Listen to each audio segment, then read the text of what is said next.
Hola Criteriers, ¿qué tal? Sí, lo prometido es deuda.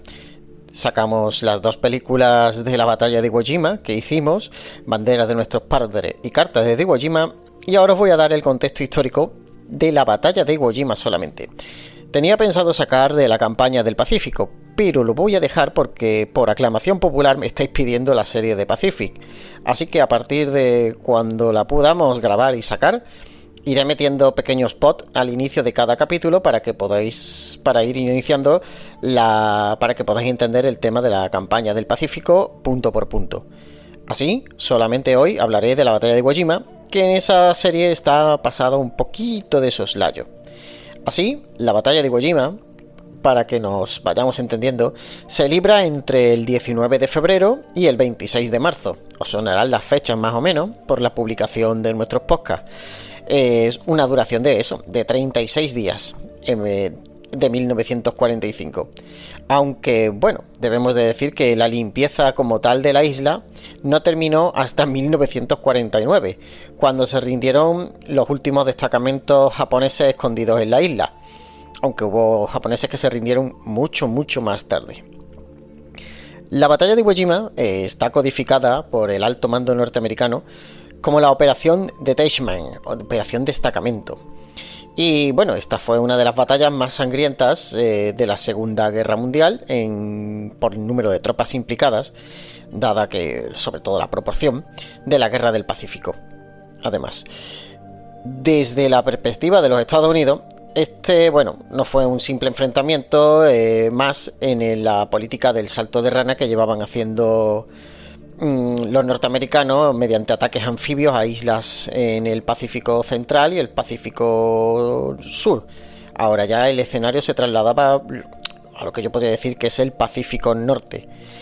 Pero esta campaña es la culminación de una necesidad estratégica que tenían los Estados Unidos, porque desde las Marianas ocupadas estaban lanzando operaciones de guerra aérea contra el corazón del Imperio japonés. Y necesitaban una base para apoyar esta campaña de bombardeo del archipiélago japonés. Desde el punto de vista japonés, representa la culminación de la estrategia de defensa japonesa, además de un cambio que había sido muy fuerte, porque los japoneses habían sido durante buena parte de la guerra soldados muy ofensivos, pero se dieron cuenta a partir de Guadalcanal de que sus tácticas ofensivas no funcionaban contra los norteamericanos, y Tarawa pues fue el golpe de gracia para esa táctica de ataque sin control. Así, para la defensa de esta pequeña isla volcánica de apenas 27 kilómetros cuadrados, es que esto era que además era territorio patrio ya japonés, porque Iwo Jima es una isla dependiente de la prefectura de Tokio. Esto era, una zona, era la primera, rozaba ya la zona de defensa absoluta de su imperio, del archipiélago patrio. Además de que los japoneses también entendían de que desde la isla pues se podía detectar y parar los ataques que, como ya hemos dicho, hacían los B-29 a las islas principales. Y este B-29 es uno de los grandes factores de la batalla. Bueno, del por qué, mejor dicho. Un B-29 que, para el que no lo sepa, el desarrollo del B-29 durante la Segunda Guerra Mundial le cuesta al gobierno americano $3.000 millones de la época, y más caro que el proyecto Manhattan. Es un avión que se diseña exclusivamente prácticamente para el bombardeo de Japón a larga distancia, puesto que tenía un alcance operativo de unos 6.000 kilómetros y podía llevar casi 10.000 kilos de bombas. Pero, como ya en Iwo Jima, los japoneses tenían un radar de alerta temprana que podía avisar a Tokio de la llegada de esos aviones 2 horas antes de que se acercaran a las islas principales, y además tenían aeródromos desde los cuales los bombarderos dañados en su regreso a las Marianas podían ser atacados por los aviones que estaban en esta isla, en Iwo Jima. Así, capturar Iwo Jima, pues para el mando aéreo y del ejército se volvió, bueno, no había mando aéreo en aquella época porque las fuerzas aéreas todavía no eran un arma independiente. Bueno, pues lo dicho, se volvió una necesidad absoluta, porque se dieron cuenta de que al principio los bombarderos de precisión a alta cota no eran buenos, ya que la corriente de chorro restaba mucha precisión al bombardeo. Así que Curtis LeMay empezó a hacer bombardeos nocturnos a baja altura y el daño en los B-29 empezó a ser bastante más elevado. Y estos B-29 dañados, cuando volvían, eran interceptados por la guarnición aérea de Iwo Jima. Así, la operación Destacamento empezó a prepararse, pero estuvo marcada por tensiones internas dentro del alto mando estadounidense, particularmente entre marines y armada.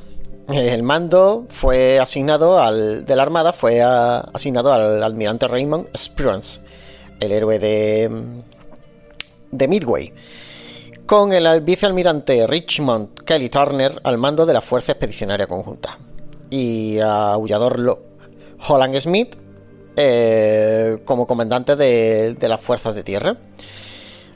Así que, bueno, tenían un problema, que es que había desconfianza mutua tras los incidentes durante la campaña de Saipan. Mientras tanto, por el lado japonés, en mayo de 1944, si retrocedemos un poquito en el tiempo, el teniente general Tadamichi Kuribayashi fue convocado a una reunión con el primer ministro Hideki Toyo para recibir el mando de la defensa de Iwo Jima. Kuribayashi, del que no hemos hablado mucho en la película, ahora voy a contar, era un oficial de caballería, nacido en 1891, y era de familia samurái. Tenía una formación bastante inusual para el ejército imperial japonés. Había servido como agregado militar en Estados Unidos y en Canadá. En Estados Unidos, además, realizó varios cursos en Harvard y estuvo en estos dos países de 1928 a 1931. La estancia en ambos países le proporcionó pues una visión bastante pragmática y un respeto profundo sobre todo por la capacidad industrial y tecnológica de los estadounidenses. Cuando volvió a Japón, en 1933 obtuvo el grado de teniente coronel y desde 1936 fue oficial jefe del 7º Regimiento de Caballería. En el 37 fue nombrado jefe de la sección de Administración de Caballería en el Ministerio de la Guerra, puesto que desempeñó hasta 1940, cuando fue asignado como oficial jefe de la 2ª Brigada de Caballería y más tarde al mando de la 1ª Brigada de Caballería. A partir de entonces, este hombre, antes de partir hacia Iwo Jima, fue una audiencia privada con el mismísimo emperador Hirohito, y que este le dijo que los ojos de la nación estaban puestos en la defensa de la isla. Kuribayashi llegó a Iwo Jima en junio de 1944 y se encuentra, lo que vemos en la película, un auténtico desorden, con mandos que discutían por el racionamiento del agua y una artillería expuesta a los ataques aéreos que ya habían empezado antes de que él llegara. Su primera decisión fue una ruptura radical con la doctrina tradicional japonesa de defensa en la orilla del agua, mientras que, una técnica que preconizaba mucho la armada, que era que en el momento en el que el enemigo tocara pie en playa, debía ser enfrentado, aniquilado, mediante contraataques. Kuribayashi sabía que de la potencia en fuego naval, aéreo y de toda clase que tenían los estadounidenses, y además sabía que destruirían cualquier fortificación que vieran en superficial que no estuviera muy bien mimetizada ni bien construida en las playas. Sabía lo que había ocurrido en la batalla de Peleliu, así que diseñó un sistema de defensa en profundidad centrado en desgastar al enemigo, como ya había pasado en esa isla. El objetivo de Kuribayashi no era la victoria, que él ya sabía que era imposible, sino quería infligir un coste humano tan elevado que el gobierno de los Estados Unidos se viera obligado a considerar la invasión terrestre de las islas principales de Japón. Pero La implementación de esta nueva estrategia, pues bueno, os podéis imaginar, no estuvo exenta de problemas con los mandos japoneses, que ya estaban en la isla. Porque entre el ejército imperial y la armada, pues se llevaban como el perro y el gato. Los oficiales navales destacados en la isla, apoyados por algunos de Tokio, exigían que se construyeran fortificaciones a pie de costa, fieles a su, como ya hemos dicho, a su doctrina de la Tsugi Haibi, que es la defensa a la orilla del agua, ya que estaban emperrados en proteger los aeródromos, que ya prácticamente resultaban inútiles, y querían nidos de ametralladora para interceptar las lanchas de desembarco. Y volvió otra vez a Kuribayashi a pelearse con ellos, porque esta doctrina, era imprescindible para que funcionara, que contara con apoyo aéreo y algo de la armada. Cosa todo imposible, ya que la armada imperial estaba reventada después de la batalla de las Marianas, del Mar de Filipinas y del Golfo de Leyte. Finalmente, y para contentar a estos cascarrabias, pues Kuribayashi permitió la construcción de algunos búnkeres y posiciones de artillería cerca de la playa. Sin embargo, estas estructuras, como ya hemos dicho, no fueron completamente destruidas durante los bombardeos preliminares de los americanos. Él trasladó la verdadera defensa al interior, bajo la superficie volcánica de la isla, y empezó a construir una de las fortalezas más inexpugnables de la historia militar moderna. Y es que la geografía de Iwo Jima presentaba desafíos y oportunidades únicas. La isla es de origen volcánico, compuesta en gran medida por ceniza negra y piedra blanda, que se endurece al mezclarse como el cemento. Esta característica permitió a las unidades de ingenieros y a los soldados japoneses excavar una red de túneles que alcanzó los 18 kilómetros de longitud, aunque si hubieran esperado un poco más los americanos a atacar, se hubieran encontrado con una red de 27 kilómetros. Estos túneles no eran simples pasillos, sino complejos habitacionales y operativos de múltiples niveles. Algunos se encontraban a profundidades de hasta 30 metros, lo que los hacía inmunes a los impactos directos de los proyectiles de 16 pulgadas, que son 356 milímetros.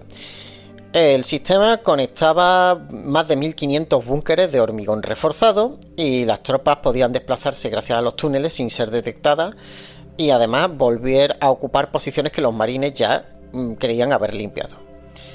Este trabajo, no obstante, fue realizado en unas condiciones durísimas, llegando a darse casos en los túneles de entre 54 y 60 grados. Incluso ya después de la construcción se daban estos casos porque había emanaciones de gases procedentes de la superficie volcánica. Para mitigar estos efectos, pues claro, se instalaron sistemas de ventilación y se almacenaron suministros críticos en los búnkeres estratégicos.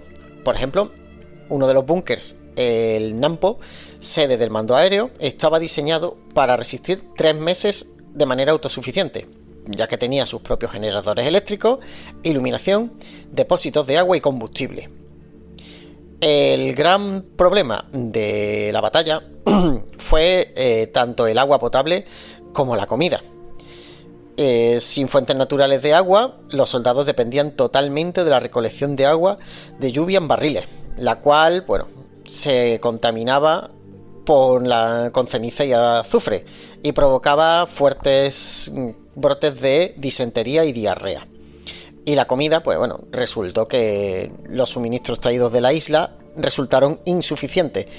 Y hacia el final de la batalla, los soldados que estaban comiendo literalmente ratas, gusanos y todo lo que encontraban.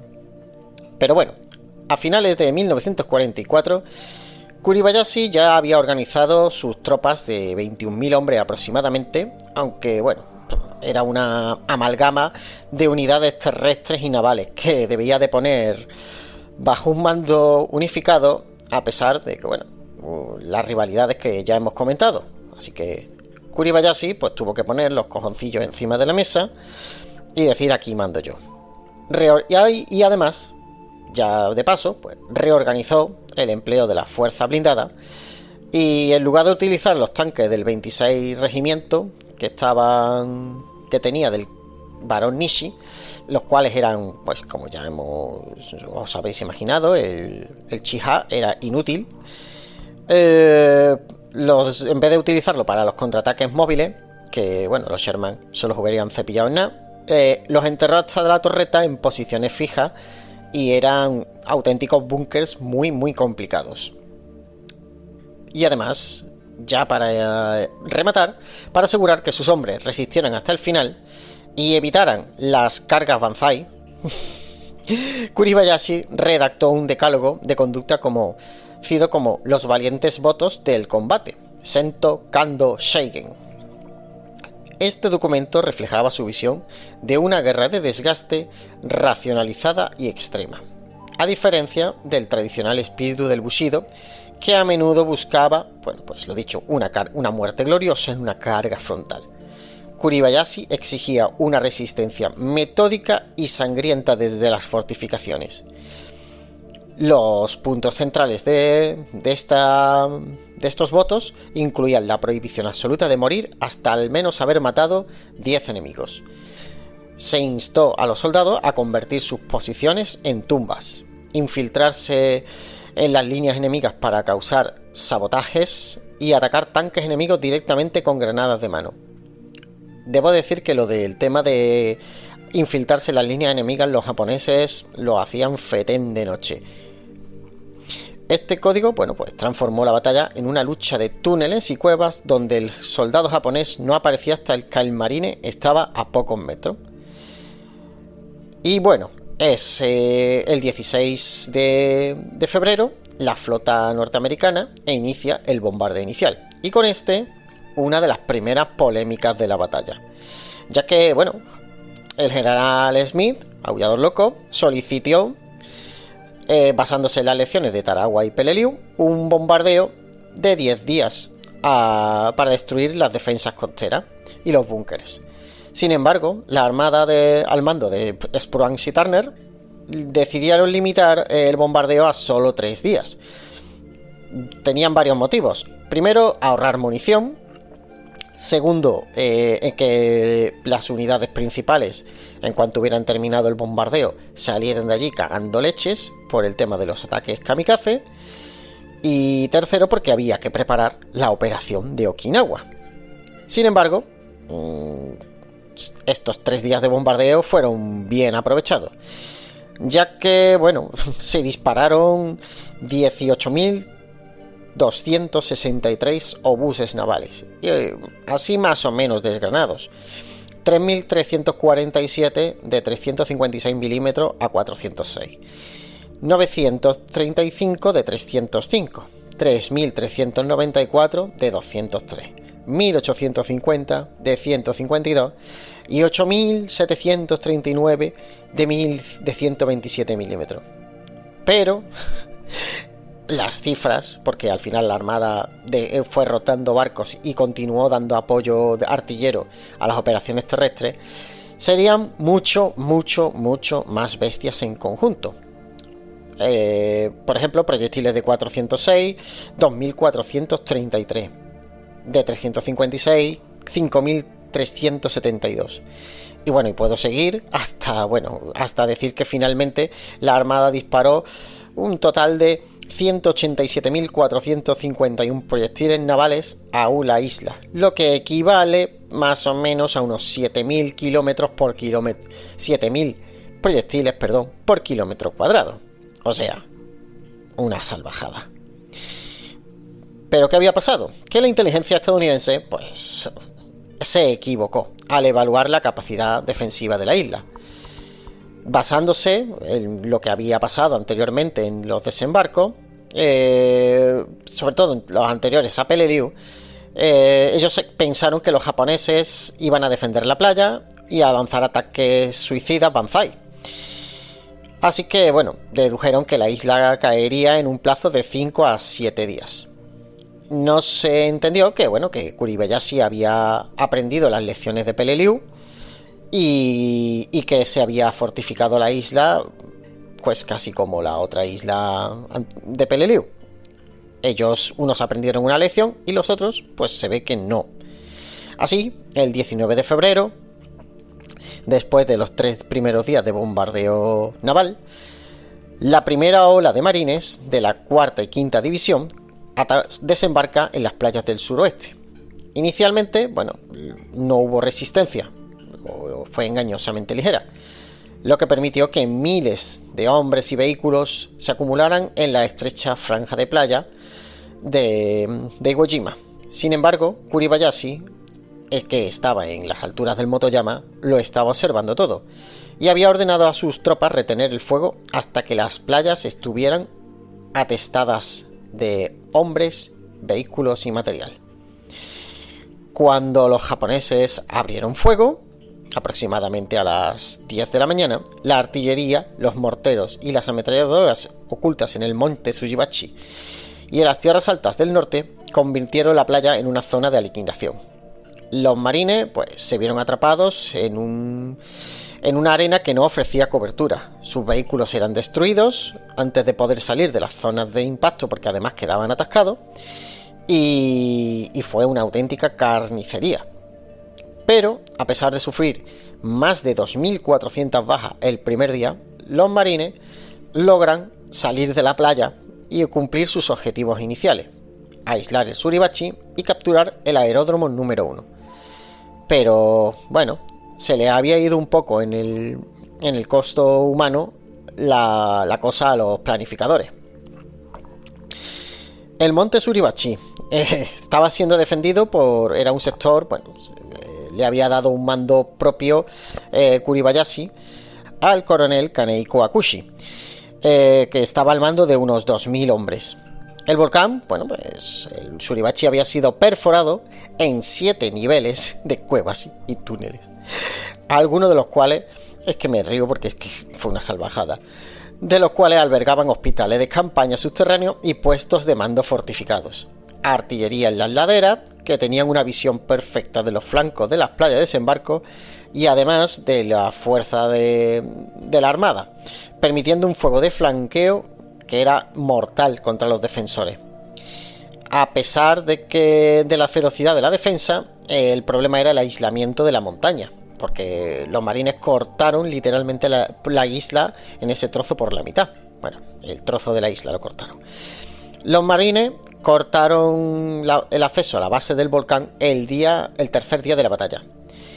Pero aún así costó trabajito. Para el 23 de febrero, las patrullas estadounidenses alcanzan la cima y alzan la famosa bandera. Pero la guarnición japonesa, que aún permanecía dentro del monte, esto no fue el fin. La lucha continuó dentro de los túneles, mientras los marines usaban lanzallamas, cargas de demolición para sellar las entradas. Finalmente, muchos soldados japoneses, como vemos en la película, prefirieron detonar sus propias granadas contra sus pechos antes que enfrentarse a la asfixia o al fuego de los lanzallamas enemigos. Tras la caída del Suribachi, los marines trasladan la batalla a las tierras centrales y altas, donde Kuribayashi había establecido su línea principal defensiva. Era un terreno que era una pesadilla de barrancos, crestas de piedra caliza y cuevas interconectadas, que los marines apodaron como la picadora de carne.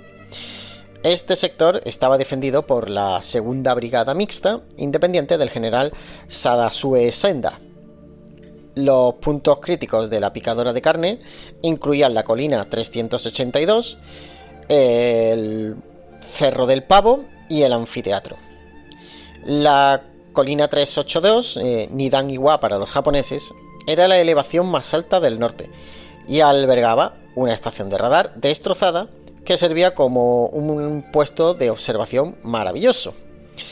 El interior de la colina, igual que el Suribachi, había sido vaciado y reconstruido con hormigón para albergar piezas antitanque que destrozaban los carros americanos que intentaban avanzar por los aeródromos centrales. Para enfrentar este desafío, los marines desarrollaron la táctica soplete y sacacorchos. El soplete consistía en el uso de lanzallamas, tanto los de espalda portátiles de los soldados como los que iban montados en los Sherman Zipo, y que se usaban para abrasar las entradas de los túneles o sofocar a los ocupantes para sacarlo de sus posiciones. El sacacorchos se refería al uso de cargas de demolición, esas bolsas que llevan llenas de explosivos, que se usaban para volar las estructuras de cemento y sellar las entradas de los túneles.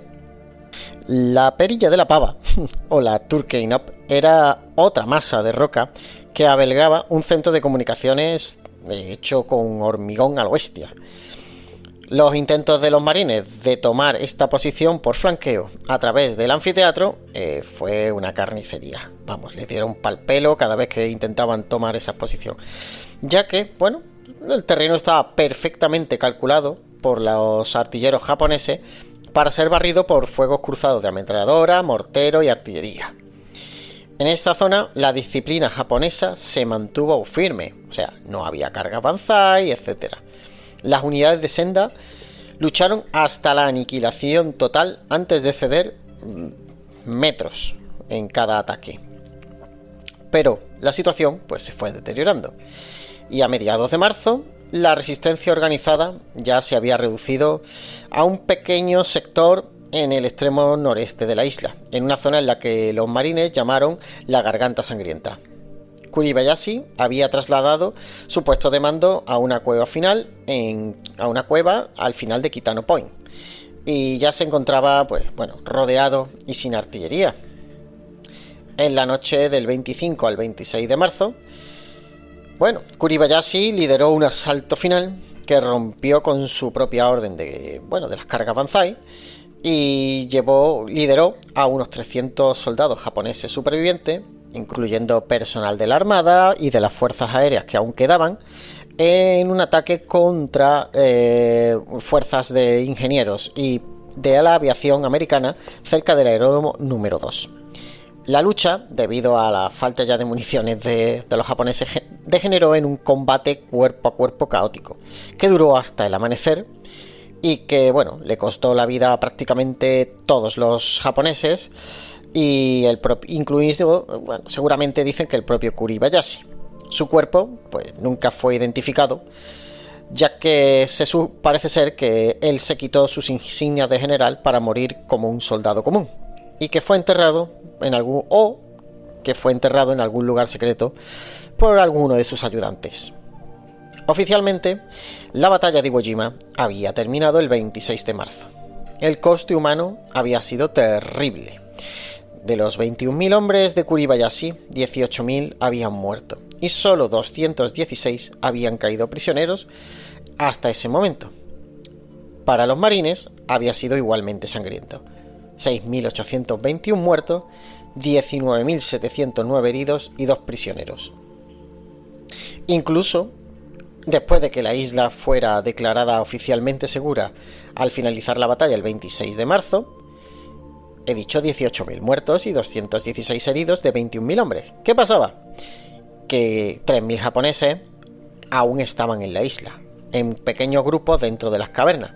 Así que, como vosotros comprenderéis, esto era un problema. Así que el regimiento 147 fue destacado para la defensa de la isla. Un batallón durante un tiempo se encargaba de la defensa de los aeródromos y otro batallón se dedicaba a limpiar las cavernas. Y estos, como ellos mismos se denominaron hombres de las cavernas, este 147 regimiento, se especializaron en el arte de atacar a estos defensores y extraerlos de las túneles y de las cuevas, utilizando patrullas de combate y emboscadas nocturnas. Durante meses continuaron luchando en esta guerra subterránea y contra los japoneses que preferían la muerte por inanición o el suicidio antes que la rendición. Estos soldados japoneses, como ya hemos comentado antes, se rindieron los últimos en 1949. Además del coste humano, la batalla, para los estadounidenses había tenido un coste económico elevadísimo. Porque, hallaban las cifras de solo el consumo de munición. Aparte de la Armada, los marines dispararon unos 32.000 proyectiles de cañón de 155, 135.000 de 105 se estima que los morteros dispararon unas 250.000 granadas. Cohetes de 4 y 5 pulgadas, 30.000 cohetes se tiraron. Y bueno, la infantería y las fuerzas de tierra, pues también el consumo a modo individual, pues tampoco fue mucho menor. Porque, por ejemplo, se gastaron pues 25 millones de cartuchos del calibre 30, que era lo que alimentaba los fusiles y las ametralladoras ligeras. Del calibre 50, es las 12,7 como las conocemos aquí en España, pues 3 millones y medio de cartuchos. De los subfusiles Thompson y pistolas, 2.100.000 cartuchos de calibre 45. El número de granadas de mano, 500.000 granadas, granada arriba, granada abajo. Unos 144.000 litros, iba a decir galones, de combustible para lanzallamas y unas 100 toneladas de explosivos C4 y dinamita. O sea, el gasto, echar cuenta, es una auténtica borrada si lo unís al ya de por sí exagerado gasto en el bombardeo naval. Se prefería el derroche en munición a las vidas y aún así costó bastante. La batalla de Iwo Jima pues ha traído bastante polémica, porque la justificación de la batalla, el refugio para los B-29, bueno, pues se cita que frecuentemente que 2.400 bombarderos hicieron aterrizajes de emergencia en la isla y que esto salvó supuestamente a 27.000 aviadores. Pero hay quien dice que, bueno, que la cifra es engañosa, que estos aterrizajes, que muchos de ellos no fueron emergencias, sino paradas técnicas para reabastecimiento, que se podía haber evitado, bueno, pues haciendo una correcta carga de combustible. Además, el coste de capturar a la isla, pues esos casi 7.000 muertos, supera el número de aviadores que se estima que habrían muerto realmente si la isla no hubiera estado disponible. De hecho, también se dice que muchos expertos entonces y ahora opinan que si se hubiera arrasado la isla y sus estructuras con fuego de artillería y se hubiera establecido un bloqueo naval, se hubieran evitado las muertes. A pesar de ello, la batalla le vino muy bien al cuerpo de marines, porque gracias a ella sobrevivió como una rama independiente dentro del ejército de los Estados Unidos. Pero la experiencia en Iwo Jima y Okinawa alteró profundamente el cálculo moral y militar del final de la guerra, ya que los planificadores americanos observaron que los soldados japoneses, a pesar de estar aislados, hambrientos y sin munición, no se rendían, sino que combatían con una ferocidad que además aumentaba a medida que se acercaban a las islas principales. Así que en el momento en el que Truman asume el cargo, se encuentra con el proyecto Manhattan y decide que lo mejor es usarlo contra los japoneses para poner fin a la guerra, a pesar de los dilemas morales que dicho proyecto y dicha arma tenían. Contrariamente, en Japón, la memoria de Iwo Jima ha evolucionado bastante desde 1945.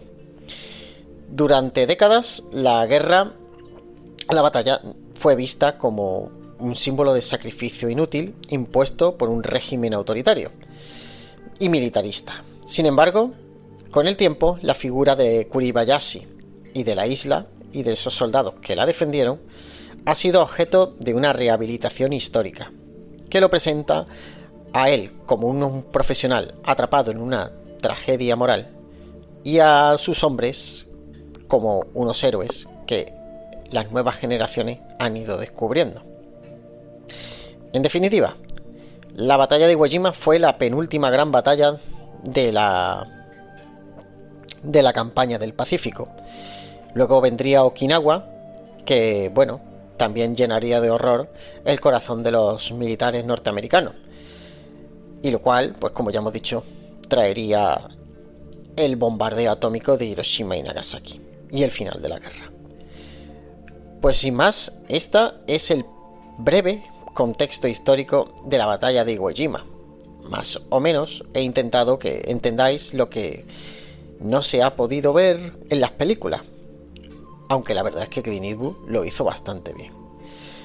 Pues nada, nos vemos en la siguiente entrega de lo que ya podríamos muchos decir que es Criterio Cero Histórico, con esos hombres con abdominales. Un saludo, Criteriers.